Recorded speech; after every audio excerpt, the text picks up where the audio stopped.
high-dose omeprazole infusion compared with scheduled second-look endoscopy for prevention of peptic ulcer rebleeding, a randomized controlled trial. Introduction. Therapeutic endoscopy has replaced surgery as the primary treatment for bleeding peptic ulcers. However, after endoscopic hemostasis, the rate of rebleeding remains significant. Those who develop uncontrolled or recurrent ulcer bleeding are at high risk of perioperative mortality. High-dose proton pump inhibitor, PPI infusion, and second-look endoscopy have been investigated previously as strategies to prevent peptic ulcer rebleeding after therapeutic endoscopy. Numerous randomized trials and meta-analyses have studied the effect of second-look endoscopy performed within 24 to 48 hours after therapeutic endoscopy. Though study designs and results vary, second-look endoscopy appears to reduce the risk of rebleeding in the absence of high-dose PPI infusion.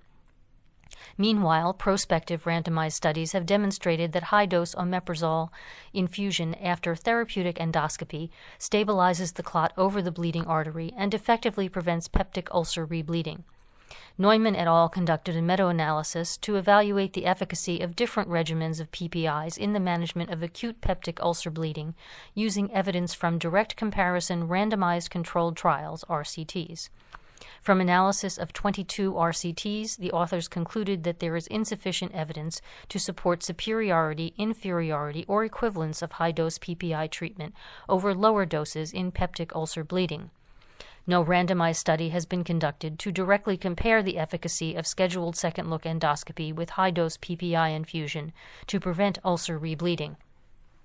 The aim of the current prospective randomized trial was to address this controversial issue by comparing the two strategies of scheduled second-look endoscopy plus bolus omeprazole with adjunctive high-dose omeprazole infusion for the prevention of peptic ulcer rebleeding after endoscopic hemostasis. Background and study aims. Previous studies have shown that both scheduled second-look endoscopy and high-dose continuous omeprazole infusion are effective in preventing peptic ulcer rebleeding. The aim of this noninferiority trial was to compare the efficacy of these two strategies for the prevention of rebleeding following primary endoscopic hemostasis. Patients and methods. Consecutive patients who received endoscopic treatment for bleeding peptic ulcers, actively bleeding with non-bleeding visible vessels, were randomized to two treatment groups following hemostasis. One group, second-look endoscopy group, received the proton pump inhibitor, PPI, omeprazole as an intravenous bolus every 12 hours for 72 hours, and a second endoscopy within 16 to 24 hours with retreatment for persistent stigmata of bleeding. The other group, PPI infusion group, received continuous high-dose omeprazole infusion for 72 hours. Patients who developed rebleeding underwent surgery if repeat endoscopic therapy failed. The primary outcome was the rebleeding rate within 30 days after initial hemostasis. The margin for non-inferiority was set at 5%. Results. A total of 153 patients were randomized to the PPI infusion group and 152 to the second-look endoscopy group. Rebleeding occurred within 30 days in 10 patients, 6.5%, in the PPI infusion group and in 12 patients, 7.9%, in the second-look endoscopy group. P equals 0.646. Surgery was required for rebleeding in 6 patients from the PPI infusion group and 3 patients in the second-look endoscopy group.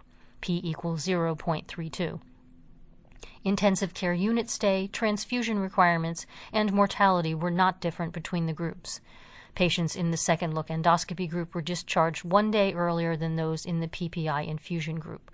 P less than 0.001. Conclusion. After endoscopic hemostasis, high-dose PPI infusion was not inferior to second-look endoscopy with bolus PPI in preventing peptic ulcer rebleeding.